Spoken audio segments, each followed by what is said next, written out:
Welcome, curious soul, to Tales of the Tattered Book. I am your host, the keeper of the book. With each passing moment, new horrors appear on these weathered pages, yearning to be told. As I open this arcane tome, remember, knowledge comes at a price, and some truths are better left unspoken. Tonight, we embark on a journey beyond the stars, to the red plains of Mars, where humanity's reach exceeds its grasp. This tale, Whispers of the Void, will unfold over several chapters, each revealing a fragment of a cosmic horror that defies comprehension.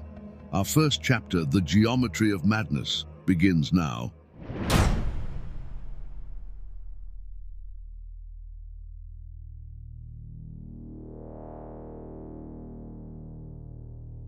Humanity's first permanent settlement on the Red Planet. That's what the history books will say, assuming we succeed. We're here. We've actually made it. Entry 1, February 28, 2045, Doctor Marcus Chen. After 14 months in cryosleep, I'm finally awake. The disorientation is intense, my thoughts sluggish and scattered. Through the viewport, Mars looms larger with each passing moment, its surface features becoming clearer. Ancient valleys, dormant volcanoes, and vast deserts that will soon be more than just distant observations. For posterity's sake, I should introduce myself. I'm Dr. Marcus Chen, lead geologist for the Ares Initiative. Our mission is twofold: establish the first permanent human settlement on Mars and unravel the planet's geological secrets. The latter is where I come in. These missions will range from short exploratory trips to extended stays in pressurized habitats, gradually building towards a permanent surface settlement.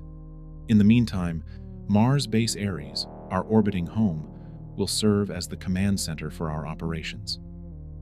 Luckily, I am not alone. Dr. Yuki Tanaka, our medical officer, moves methodically from pod to pod, checking vitals and ensuring our neurorecorders, our high-tech black box, are still active. As she leans in to check the chip installed on the back of my skull, I can't help but notice the way her short, dark hair frames her face. God! I'd forgotten how attractive she is. I immediately regret the thought as I remember about the recorder. Yuki's eyes flick to her tablet, and I see the hint of a smirk. Great. Now that's on the record. From the corner of my eye, I catch Dr. Alexei Volkov, our psychologist, making a note. No doubt he caught that little mental slip too. As I sip the vile rehydration fluid, a necessary evil after cryosleep, I glance around at my fellow crew members, still groggy but slowly coming to life. Dr. Elena Rodriguez is already at a viewport, her face pressed against the glass like an excited child. I can practically see the wheels turning in her head, imagining all the Martian microbes she might discover. Her enthusiasm is infectious, even if it sometimes borders on obsession. The soft hiss of another cryopod opening draws my attention. Commander Aliyah Nazari emerges, already exuding an aura of calm authority despite just waking from frozen sleep. She catches my eye and gives a weak thumbs up.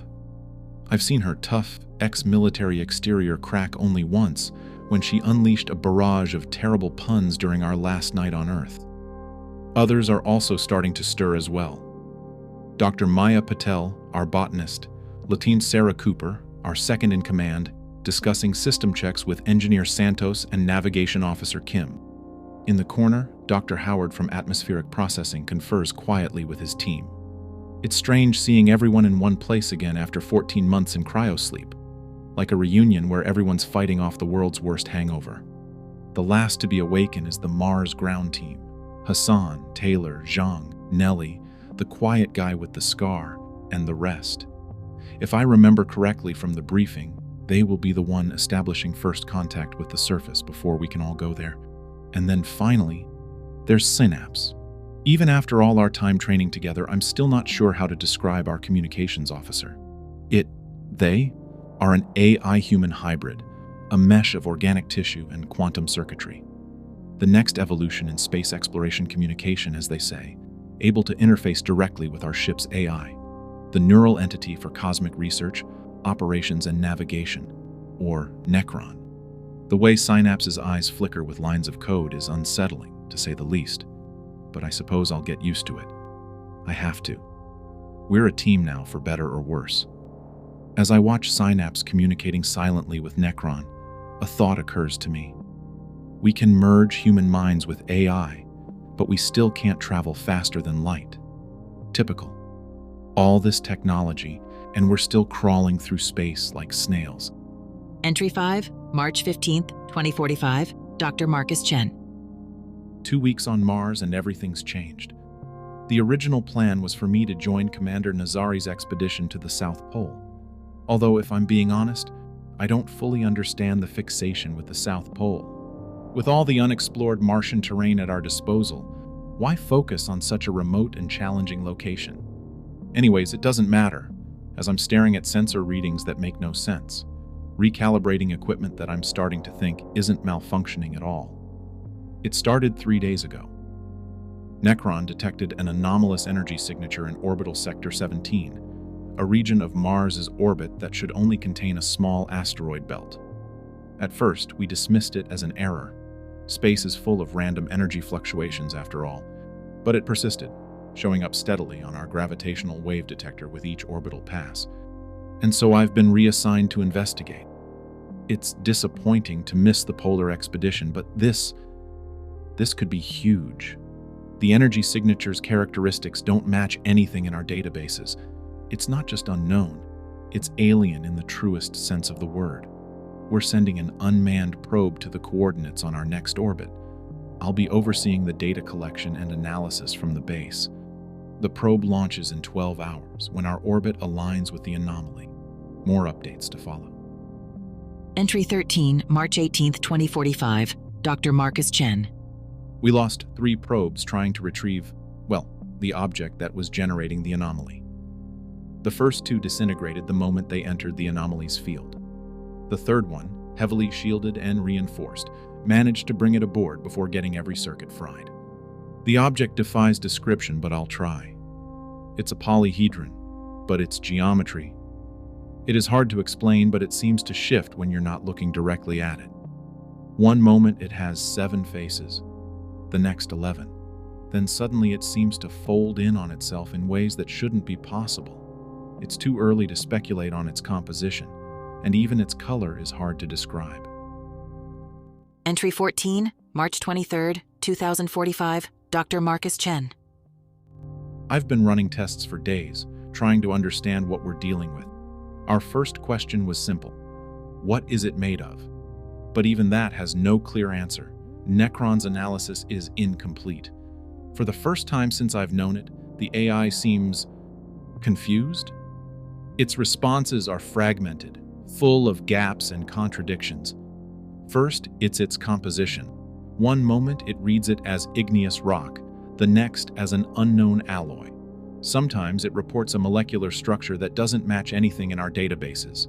Under the microscope, the surface reveals symbols so intricate and small that they couldn't possibly be natural. Looking at them for too long gives me a headache. I tried to take a sample, but cutting is impossible. The hardest diamond drill we have, shattered against its surface without leaving so much as a scratch. Then there's the readings. It's unlike anything we've ever recorded. Our quantum interferometers suggest the object exists in a state of superposition, while radiation levels swing from lethal to non-existent in seconds. The Geiger counters go crazy one moment, then fall silent the next.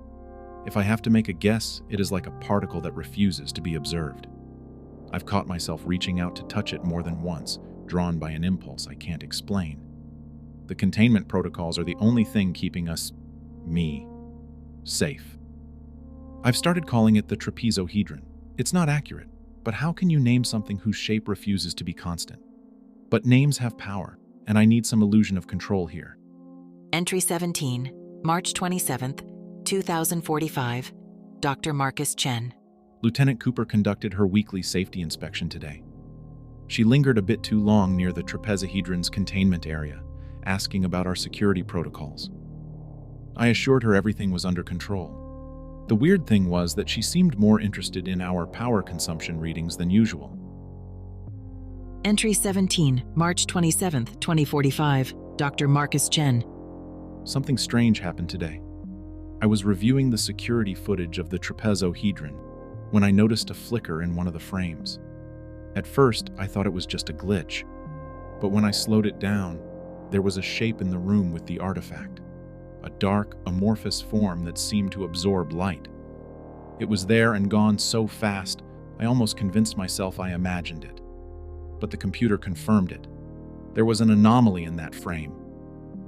I've quadrupled the cameras in the containment room and connected everything to my Neuralink, the quantum computer interface we use for logging and communication, directly connected to our neuro recorders. Whatever that was, if it appears again, I'll catch it. Entry 18, April 10th, 2045, Dr. Marcus Chen. Time is becoming meaningless. How long have I been studying the trapezohedron? Hours? Days? The logs say it's been 2 weeks since my last entry, but that can't be right. Can it? I've been digging through every database I can access, trying to find any information on the trapezohedron. At least Necron has started to perform again, uncovering references in texts I've never heard of before. De Vermis Mysteriis, the Pinacotic manuscripts, the Book of Ibon.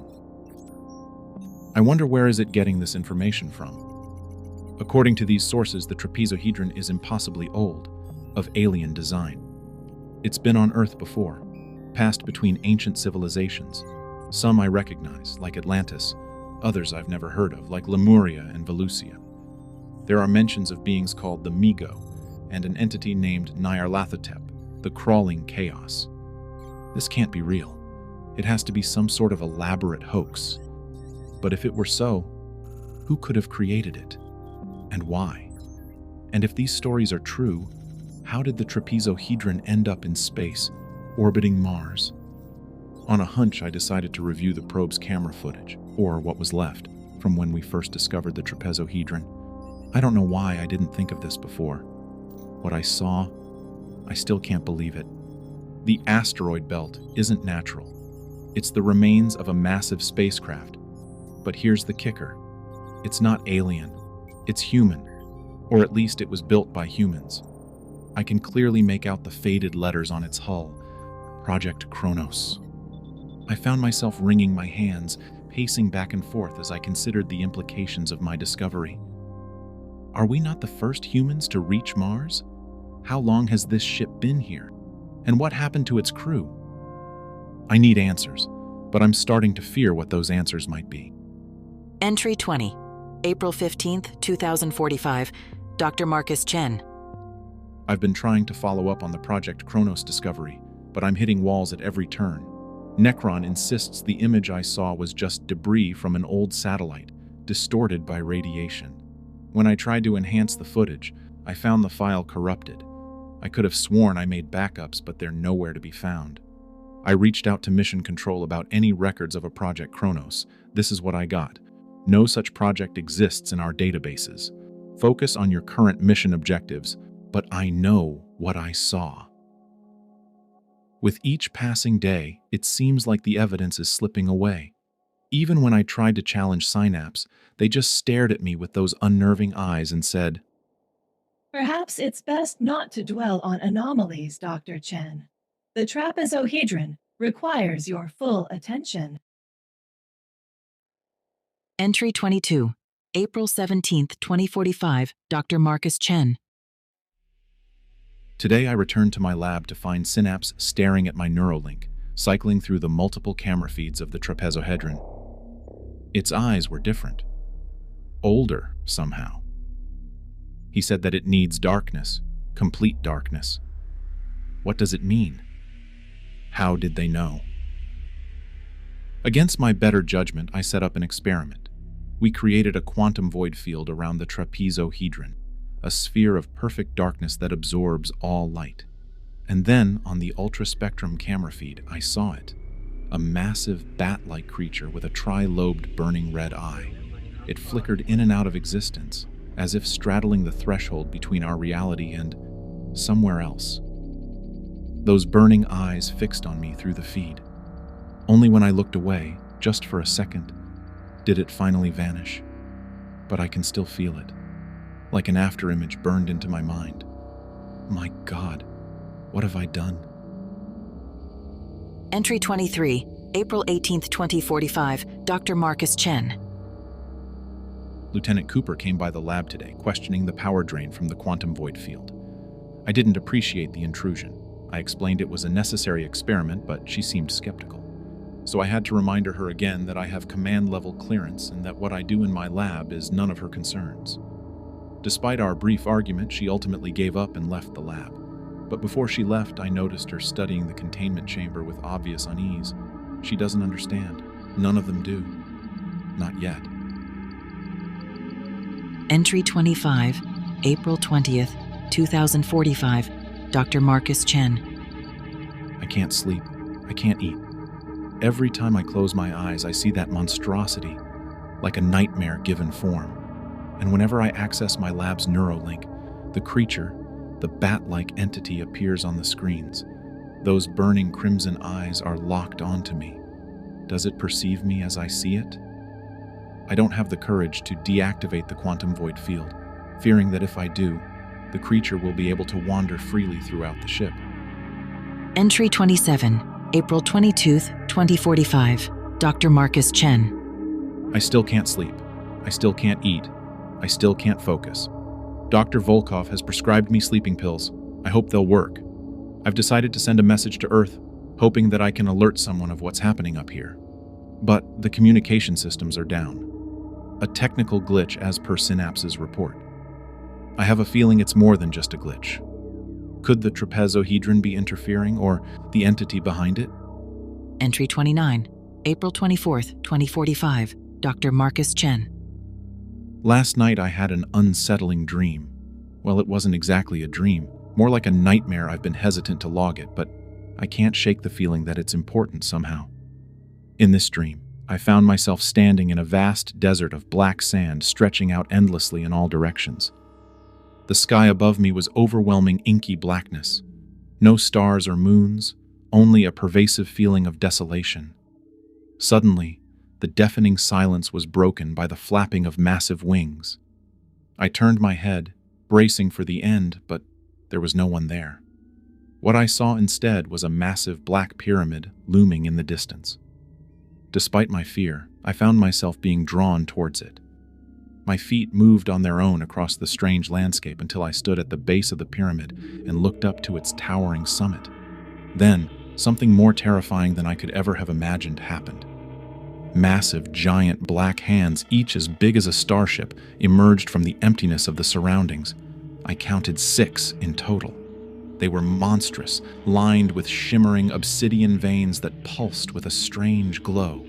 One by one, these colossal hands seized the pyramid's sides, their grip so powerful it made the massive structure tremble. A titanic figure started to rise, so big that dwarfed even the gigantic pyramid structure. It rose effortlessly from the churning sands, its head adorned with a pharaoh-like headpiece. Then, it spoke. Entry 30, April 25th, 2045, Dr. Marcus Chen. I talked to Dr. Volkov today about my nightmare. He seemed concerned at first, but then his expression changed when he checked my Neuralink data. According to him, there was no REM activity recorded during my sleep cycle. Scientifically impossible to have dreamed without brainwave patterns, he said. I was not sure what to say. Either my Neuralink is malfunctioning or something is deliberately erasing the data. When Volkov suggested keeping a dream journal, I realized that maybe old technology has its advantages. Pen and paper can't be hacked or erased, assuming what I experienced was actually a dream at all. Entry 33, April 28th, 2045, Dr. Marcus Chen. Necron initiated full biohazard protocols this morning through Lieutenant Cooper. With Commander Nazari's team still at the South Pole, Cooper's running a tight ship. Everyone must wear filtration masks, and minimal contact between crew members has been enforced. The official story is contamination from some Martian samples sent last week to Dr. Rodriguez, our exobiologist. Nice excuse, Cooper, but I've seen how the air ripples around the trapezohedron's containment chamber. The quarantine isn't about keeping something out. It's about keeping something in. Unless, could they have found something similar to the trapezohedron? Impossible. There can't be two such perfect objects. Entry 34. Error. Date unknown. Dr. Marcus Chen. Something isn't right with the concept of time anymore.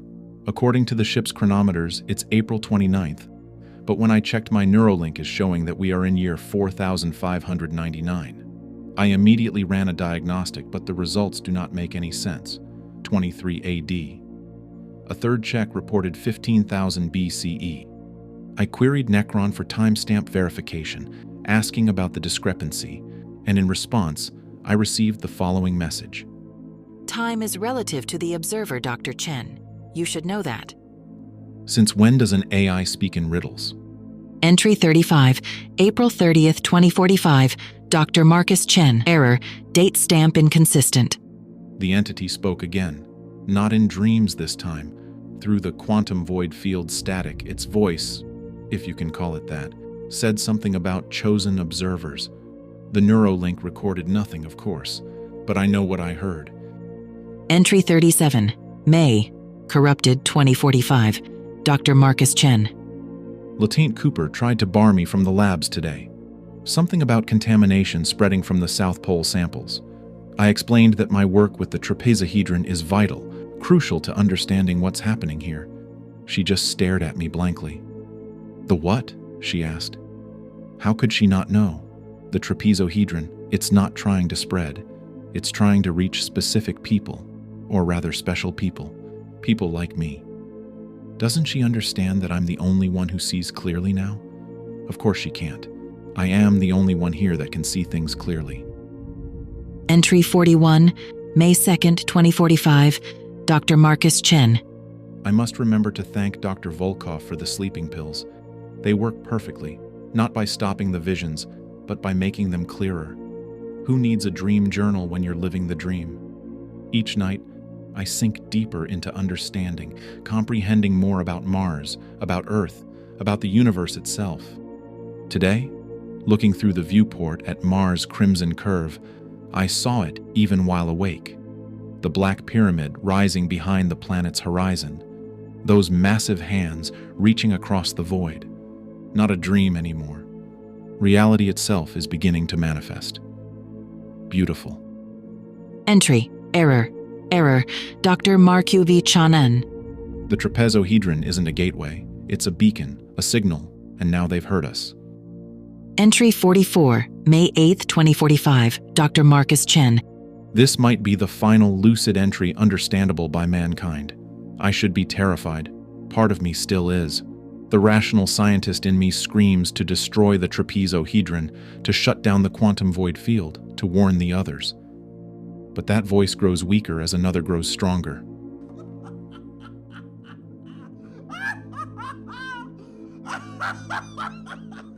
I see it now. I see in all its magnificent cyclopean beauty. Do you not see it, this non-Euclidean, blasphemous, mesmerizing geometry of madness? Don't you want to see? Don't you want to know? He awaits us all on the threshold. I see him now. It's waiting for us. It's all there, waiting for us in the black desert. And we're going home now, to our true origins among the stars that were never meant for us. Home. Home of the crawling chaos. And so, dear listeners, we close the first chapter of Whispers of the Void, leaving Dr. Marcus Chen teetering on the brink of cosmic enlightenment or utter madness. But his tale is just one thread in the tapestry of horrors unfolding on and around the Red Planet. As Dr. Chen grapples with the trapezohedron's mysteries, Commander Nazari's expedition delves deep beneath the Martian South Pole, where ancient secrets lie frozen in time. Dr. Rodriguez, our exobiologist, studies a sample that defies the very laws of terrestrial biology. Meanwhile, Dr. Volkov, the mission psychologist, observes the crew with growing concern. And in the quietest corners of Mars base Ares, Synapse and Necron's communications have begun to take forms that no algorithm can decode.